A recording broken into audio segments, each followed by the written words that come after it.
Assalamualaikum warahmatullahi wabarakatuh. Sebelumnya, izinkan saya memperkenalkan diri. Saya Elvana Cahya dari Fakultas Matematika dan Ilmu Pengetahuan Alam, jurusan Biologi dan Program Studi Pendidikan Biologi. Saya dari kelas C, angkatan 2022. Di sini saya akan melakukan wawancara mengenai korupsi. Sudah ada narasumber saya, yaitu Mbak Putri. Sebelumnya, silakan memperkenalkan diri. Ya, Waalaikumsalam warahmatullahi wabarakatuh. Terima kasih telah mengundang saya ke dalam wawancara ini. Sebelumnya, izinkan saya memperkenalkan diri. Nama saya Putri Fitratul Fuada, mahasiswi UNESA dari jurusan Matematika. Wah, sekarang kesibukannya apa nih, Mbak Putri? Kalau sekarang sih, saya sendiri bukan tipikal mahasiswi yang suka ikut organisasi ataupun UKM. Jadi kesibukan saya mungkin sebatas belajar matkul-matkul begitu. Apalagi kan matematika ini matkulnya terkenal apa sulit ya, terutama yang seperti kalkulus dan semacamnya begitu. Semoga kuliahnya dilancarkan terus nih. Iya, amin. Terima kasih. Sebelumnya, terima kasih sudah mau hadir dalam wawancara ini. Seperti yang saya sebutkan tadi, bahwa topik dalam wawancara ini adalah tentang korupsi. Eh, Menurut Mbak Putri sendiri nih, tingkat korupsi di Indonesia eh, seperti apa? Baik, kalau bahas tentang korupsi itu sebenarnya kita apa berbicara Indonesia sendiri itu pemerintahnya kita tidak akan pernah luput dari yang namanya korupsi ya. Jadi kalau menurut saya tingkat korupsi di Indonesia itu masih sangat tinggi dan ini akan sangat mempengaruhi pembangunan dan juga otomatis kesejahteraan masyarakatnya.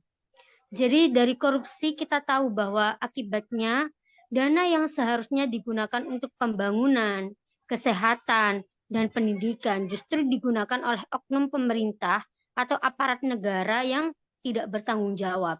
Untuk kasus korupsi sendiri, kalau dalam benak orang awam itu mungkin memandang bahwa Indonesia tidak akan bisa lepas dari kasus korupsi. Mungkin begitu.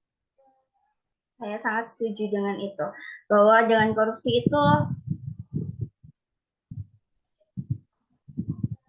bahwa tingkat korupsi di Indonesia ini masih sangat tinggi. Lalu menurut Mbak Putri sendiri, bagaimana cara pemerintah agar dapat menangani masalah ini? Mungkin upaya. Mungkin untuk Ya, mungkin untuk saat ini pemerintah sudah melakukan berbagai hal ya. Karena bagaimana juga kalau misalnya pemerintah tidak melakukan apapun, maka masyarakat akan kehilangan kepercayaan terhadap pemerintah. Jadi segala upaya mungkin sudah dilakukan oleh pemerintah, termasuk salah satu bentuknya yaitu ada Komisi Pemberantasan Korupsi, KPK itu yang khusus untuk menangani kasus korupsi dan juga berbagai reformasi kebijakan mengenai kasus korupsi itu sendiri seperti mengatur hukumnya dalam perundang-undangan mungkin. Namun upaya ini saya rasa tidak cukup efektif ya, karena tentunya masih banyak kasus korupsi yang terjadi dan pelakunya pun tidak mendapat hukuman yang cukup berat. Mungkin di mata masyarakat kita sering melihat ada kasus korupsi begitu, mungkin akan ditindaklanjuti oleh pemerintah karena masyarakat yang berkoar-koar begitu. Jadi posisi pemerintah pun di ambang batas gitu. Kalau tidak menghukum si pelaku ini, maka kepercayaan masyarakat terhadap pemerintah pun akan berkurang. Namun ketika si pelaku ini dihukum, banyak upaya untuk pelaku ini juga bisa bebas, aju banding atau menggunakan uang sendiri, menyewa pengacara, bahkan menyuap si hakim pun bisa. Jadi meskipun hukumannya ada, saya rasa kurang setimpal terhadap apa yang telah dilakukan. Mungkin seperti itu. Baik. Mungkin itu tadi untuk apa yang dilakukan oleh pemerintah. Lalu pertanyaan selanjutnya, apa yang dilakukan oleh masyarakat nih? Bagaimana masyarakat dapat memerangi korupsi ini?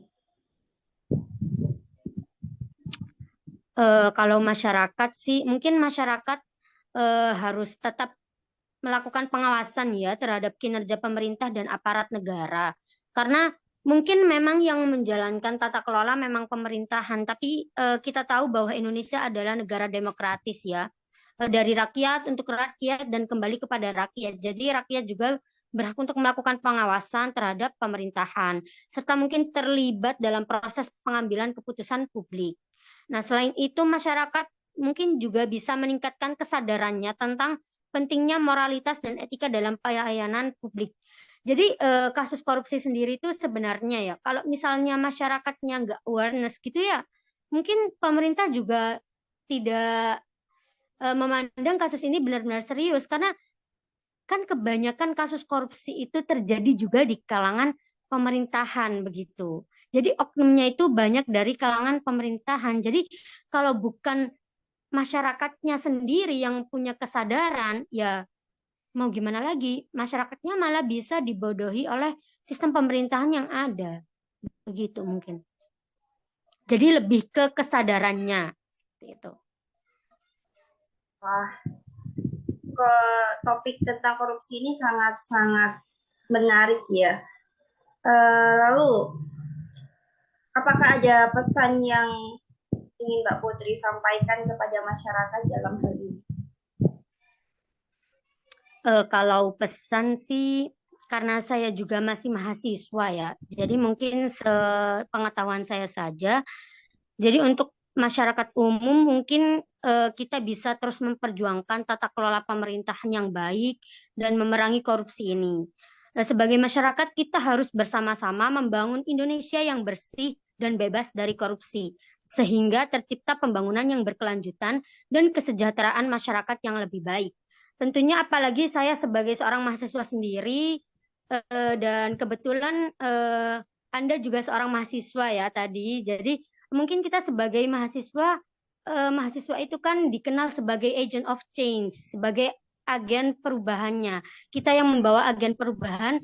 Kalau bukan kita yang menyadarkan publik, menyadarkan masyarakat itu siapa lagi? Mungkin eh, kita juga bisa mengadakan sosialisasi atau apapun yang bisa meningkatkan kesadaran masyarakat. Untuk saat ini saya rasa program-program pemerintahan juga mulai berjalan yang untuk meminimalisir korupsi. Salah satunya yaitu ketika Bapak Presiden kita saat ini, Bapak Jokowi ketika menjabat menjadi presiden itu salah satu programnya yaitu adanya birokrasi satu pintu dan itu masih berlaku sampai sekarang.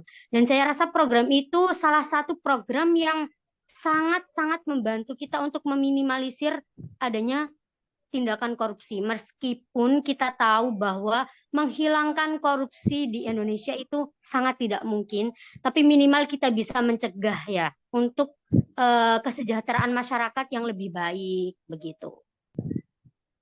Sebelumnya boleh saya sedikit menambahkan Mbak Putri. Iya Tadi silakan. saya dengar ada salah satu program untuk meminimalisir korupsi. Mungkin ada dari pendengar kita atau teman-teman yang lain yang belum tahu program apa itu. Iya, programnya tadi yang saya sampaikan birokrasi satu pintu ya, Mbak ya.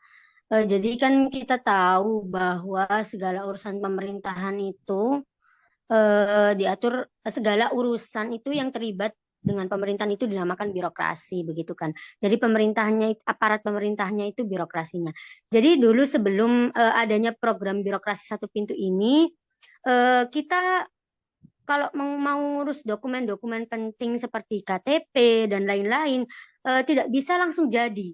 Ya, jadi masih membutuhkan waktu yang sangat lama dan itu tidak bisa selesai dengan satu perizinan gitu. Jadi kita harus setelah dari perizinan yang ini selesai, kita berangkat ke perizinan yang lainnya, terus kita berangkat ke perizinan lainnya sampai itu benar-benar selesai dan itu sangat membutuhkan waktu yang sangat lama, 1 bulan atau bahkan lebih gitu.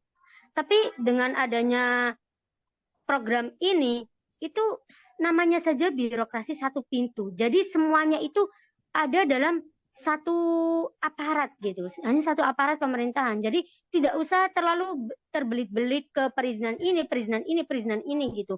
Mungkin beberapa teman-teman ada yang berpikir seperti ini. Meskipun ada birokrasi satu pintu, tapi kalau aparatnya itu mengenakan pungli bagaimana? Kan tetap termasuk korupsi, ya kan?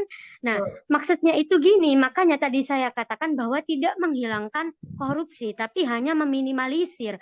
Ketika birokrasi satu pintu ini belum berjalan, otomatis kan kita setelah keperizinan yang satu ke perizinan lainnya hingga benar-benar selesai. Nah, kalau misalkan setiap perizinan itu tadi aparatnya mengenakan pungli, berapa pungli yang harus dibayar oleh masyarakat yang mau mengurus dokumen penting itu? Bisa dibayangkan, sangat banyak sekali. Terus waktu yang dibutuhkan juga sangat banyak sekali. Sangat membutuhkan waktu yang sangat lama.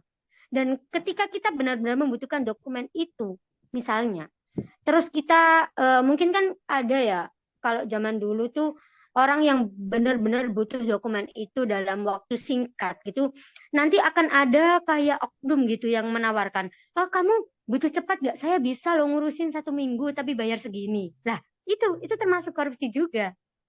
Jadi eh, jangan kita bahas tentang punglinya juga, kita bahas tentang waktunya pun itu. Makanya ada kata pepatah time is money. Waktu itu uang karena benar-benar bisa dibeli kayak kasus yang saya sebutkan sebelumnya tadi. Jadi kita butuh dokumennya dalam waktu cepat, ada oknum yang menawari, kita bayar lebih. Nah, itu sudah termasuk korupsi. Karena uang itu tidak masuk ke pemerintahan, tapi masuk ke saku dari oknum tersebut. Nah, birokrasi satu pintu ini sebagai program yang meminimalisir adanya tindakan korupsi karena mungkin yang pertama mempersingkat waktu juga. Terus kita perizinan pun sekali perizinan langsung jadi. Saya sendiri kemarin mengurus KTP itu tidak lama, langsung jadi. Dan kebetulan di daerah saya itu ada apa ya, MPP kalau nggak salah ya, Mall Pelayanan Publik kalau nggak salah. Itu khusus untuk menangani perizinan-perizinan gitu. Jadi kalau kita butuh apa-apa ke sana, seret langsung jadi. Adapun kalau kena pungli pun kan dia kena pungli cuman 1 kali gitu. Jadi lebih meminimalisir begitu. Mungkin Sangat seperti itu gambaran umum tentang birokrasi satu pintu ini, Mbak. informatif sekali nih buat teman-teman semua yang belum tahu apa itu birokrasi satu pintu ya. Iya, benar. Salah satu program ya ini. Yang sudah berjalan selama 2 periode ini. 2 periodenya Bapak Jokowi. Baik, terima kasih atas Mbak Putri, atas waktu yang telah Mbak Putri sempatkan untuk wawancara ini. Pembicaraan yang sangat-sangat bermanfaat dan menjadi pengingat untuk kita semua tentang pentingnya tata kelola pemerintahan serta korupsi di Indonesia. Jadi demikian wawancara yang dapat kita lakukan hari ini. Sampai jumpa pada kesempatan berikutnya. Terima kasih kepada Mbak Putri juga. Iya, sama-sama. Assalamualaikum warahmatullahi wabarakatuh. Waalaikumsalam warahmatullahi wabarakatuh.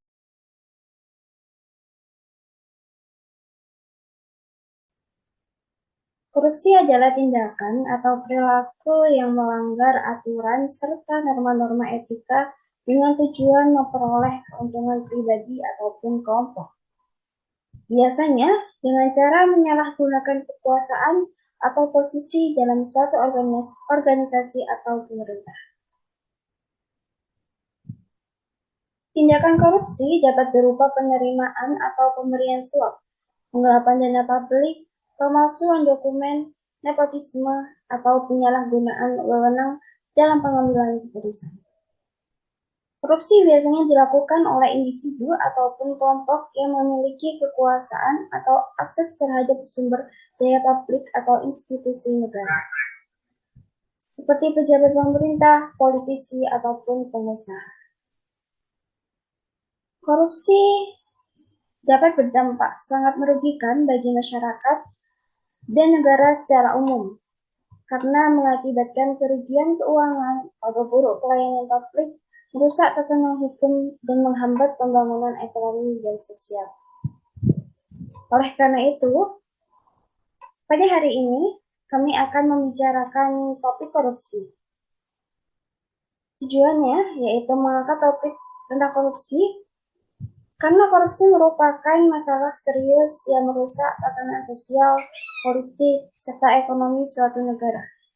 Korupsi dapat menyebabkan kerugian finansial yang besar bagi negara, menghambat pertumbuhan ekonomi, memperburuk pelayanan publik, serta merusak sistem hukum dan keadilan di Indonesia.